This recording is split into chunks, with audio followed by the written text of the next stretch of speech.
गेले काही दिवस राहुल सोलापूरकर, रणवीर अलाहाबादिया, नामदेव शास्त्री, सुरेश अण्णा धस, पंकजाताई मुंडे ही नावं चर्चेत आहेत। या सगळ्या नावांमध्ये एक गोष्ट कॉमन आहे, हे सगळे मागचा पुढचा विचार न करता बोलले आणि अडचणीत आले। या सगळ्यांमध्ये पंकजा मुंडे यांचा ट्रॅक रेकॉर्ड तर नजर लागण्यासारखा आहे। वेगळ्या पक्षाचा मुद्दा माध्यमांच्या माथ्यावर फोडून त्या युटर्न घेऊन मोकळ्या झाल्यात, तर भगवानगडावरून त्यांनी धनंजय मुंडे आणि नामदेव शास्त्री दोघांनाही सूचकपणे सुनावल्याची चर्चा आहे। नेमकं काय काय घडलंय पाहूयात। जीवनामध्ये कुठल्याही गडावर लोक का जातात मला माहित नाही। मला पब्लिक आपली असते म्हणून गडावर जाऊ वाटतंय, म्हणजे पब्लिक आपली करायची म्हणून जाऊ वाटत नाही।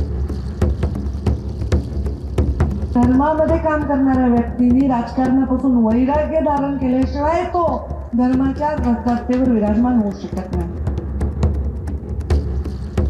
कुणाची मुंडी गोपीनाथ मुंडेचे लेख कधीच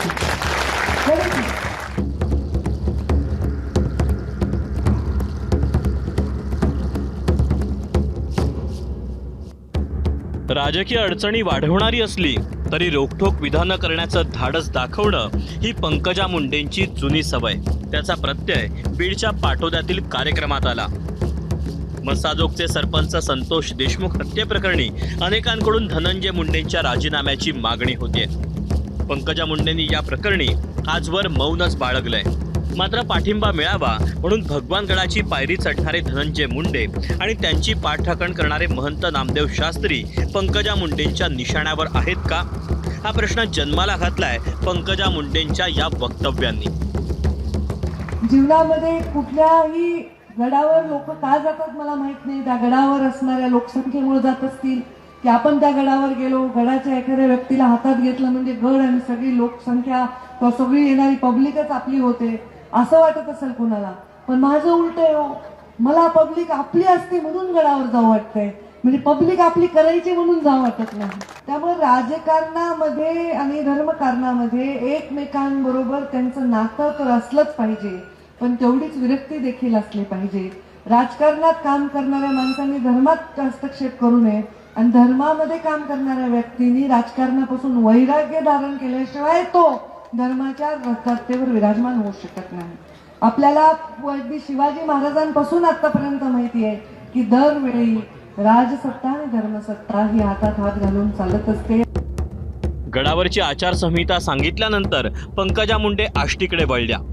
संतोष देशमुख प्रकरणामुळे रोज ब्रेकिंग न्यूजमध्ये झळकणारे आमदार सुरेश धस यांच्या आष्टीबद्दल पंकजा मुंडेंचं काय धोरण आहे, तुम्हीच ऐका। बीडमध्ये आता आष्टीत जास्त प्रेम करावं लागेल मला। आता काय ती परवी तिकडे राष्ट्रवादीला गेला, आता हे भारतीय जनता पार्टीचा मतदारसंघ आहे, तर मला जर जास्त काकांवर प्रेम करावं लागेल काय, तर सारखं मला यावं लागेल। जोपर्यंत लोक सांगतील तोपर्यंत काम करीन, जोपर्यंत लोक सांगतील तोपर्यंत राबीन, जोपर्यंत लोक म्हणतील आम्हाला ताई पाहिजे तोपर्यंत मी असेन। ज्या दिवशी लोक म्हणतील नाही त्या दिवशी स्वाभिमानाने तुमची ताई घरी बसेल, आमच्या घरच्या गादीवर। पंकजा मुंडेंची जोरदार बॅटिंग सुरू होती। मात्र नाशकातल्या भाषणात वेगळ्या पक्षाबाबत केलेल्या वक्तव्यावर त्या काय बोलतात याची सगळ्यांनाच उत्सुकता होती। त्यांनी ही उत्सुकता जास्त वेळ ताणली नाही। मुंडे साहेबांवर प्रेम करणाऱ्या लोकांचा जर आपण एक साठा केला तर एक वेगळा पक्षच उभा राहील, इतकी मोठी ताकद मुंडे साहेबांच्या प्रेम करणाऱ्या लोकांमध्ये आणि एवढी मोठी संख्या आहे। ज्या पक्षात जीवनाचा प्रत्येक क्षण घातला, ज्या कमळामध्ये शेवटचा विसावा घेतला, त्या माझ्या बापाविषयी असं लगेच एका चॅनलवर पंकजाताई म्हणलं एक पक्ष स्थापन करणं। आता मी काय वेडी आहे का, चॅनलला पण काही कळत नाही। अरे कसं स्थापन करीन, दिल्लीत मोदी आहे, तिथे देवेंद्रजीत, वर सत्ता आहे, खाली सत्ता आहे, मी मंत्री आहे, तर मी कशामुळे करेन। वेगळा पक्ष काढणार नसल्याचं पंकजा मुंडेंनी जाहीर केलं खरं, मात्र हे स्पष्टीकरण देण्यापूर्वी नव्या पक्षासाठी त्यांना अनेकांनी बेस्ट ऑफ लक केलं सुद्धा। मी तर म्हटलं ओबीसीचाच मुद्दा घेऊन बाहेर पडलो, शिवसेनेच्या बाहेर पडलो, आणि त्यामुळे जर असा काही जर मागासवर्गीयांचा किंवा इतर लहान लहान जे घटक आहेत त्या सगळ्यांचा पक्ष निघत असेल तर विचार करायला काही हरकत नाही. पंकजाताईंच्या शब्दामध्ये दम आहे. त्यांनी पुढाकार घ्यावा, मुंडे साहेबांच्या नावाने पक्ष काढावा. आम्ही सोबत त्यांच्याबरोबर काम करायला तयार आहोत ओबीसीची चळवळ उभी करण्यासाठी. गोपीनाथराव मुंडे यांच्यावरती आमचंही प्रेम होतंच ना.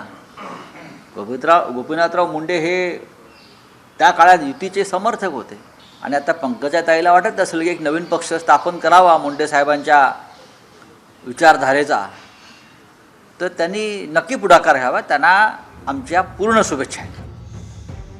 पंकजा मुंडेंचे राजकीय विरोधक सर्वाधिक पक्षात की पक्षाबाहेर, यावर राजकीय पंडितांमध्ये वादविवाद स्पर्धा होऊ शकते. म्हणूनच पंकजा मुंडेंच्या काही वक्तव्याचा रोख कुणाकडे याची सर्वांनाच उत्सुकता आहे. कुणाची मुंडी गोपीनाथ मुंडेची लेख कधीच नाही. कशी लागते तुम्ही मला दिला अहिल्या देवींचा फोटो, जिजाऊंचा फोटो, तुम्ही मला दिला झाशीच्या राणीचा फोटो, कशी जगते मग मी? जर सगळ्या गोष्टी कुठल्याही बाजूनी नाही आपल्या असताना सुद्धा आपल्या तत्वावर माणूस जगत असतो. पंकजा मुंडेंच्या रोखठोक भाषणांनी त्यांना अनेक वेळा अडचणीत आणलं, पण अडचणीच्या काळातही भाषणात सूचक किंवा बोचरी कमेंट करणं पंकजा मुंडेंनी कधीच थांबवलं नाही.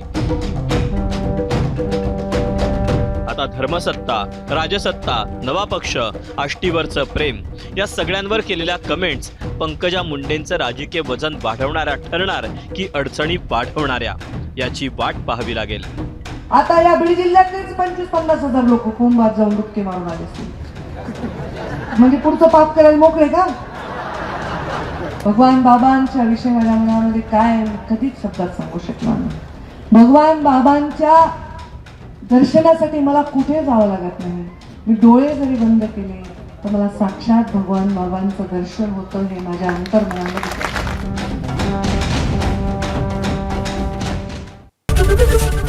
एबीपी माझा, उघडा डोळे बघा नीट.